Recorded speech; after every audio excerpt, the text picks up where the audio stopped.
শেখ হাসিনার উস্কানিতেই দেশে অস্থিতিশীল পরিস্থিতি সৃষ্টি হয়েছে বলে দাবি করেছেন জামাত ইসলামের আমির ডাক্তার শফিকুর রহমান। নারায়ণগঞ্জের ওসমানী পৌর স্টেডিয়ামে জেলা ও মহানগর জামাতে ইসলামের উদ্যোগে আয়োজিত জনসমাবেশে তিনি একথা বলেন।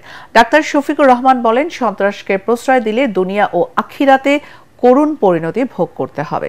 নারায়ণগঞ্জ প্রতিনিধি আব্দুল সালামের রিপোর্ট, জানাচ্ছেন ফজলে রাব্বি।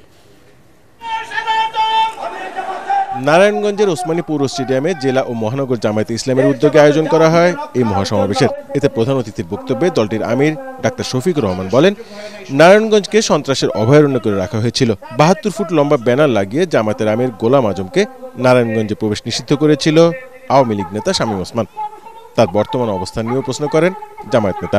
এই অধ্যাপক গোলাম আজম সাহেবকেই তিনি নিষিদ্ধ ঘোষণা করেছিলেন নারায়ণগঞ্জের মাটিতে। যে ভাই নিষিদ্ধ ঘোষণা করেছিলেন, আজকে তিনি কোথায়? তিনি কি নারায়ণগঞ্জে আছেন? অহংকার ভালো জিনিস নয়। গর্ব অহংকার করতে নাই, দাম্ভিকতা দেখাতে নাই, ক্ষমতার জোরে ছড়ি ঘুরাতে নাই, মানুষকে খুন করতে নাই, সন্ত্রাসকে প্রশ্রয় দিতে নাই, সন্ত্রাসীদেরকে লালন করতে নাই। বিগত আওয়ামী লীগ সরকার প্রশাসন, বিচার ব্যবস্থা সহ সাংবিধানিক প্রতিষ্ঠানগুলোকে ধ্বংস করেছে বলে জানান জামায়াতের আমির। দেশের বর্তমান অস্থিতিশীল পরিস্থিতির জন্য শেখ হাসিনাকে দায়ী করে তিনি বলেন, ভারতে বসে উস্কানি দিয়ে বাংলাদেশের পরিস্থিতিকে অস্থিতিশীল করা হচ্ছে।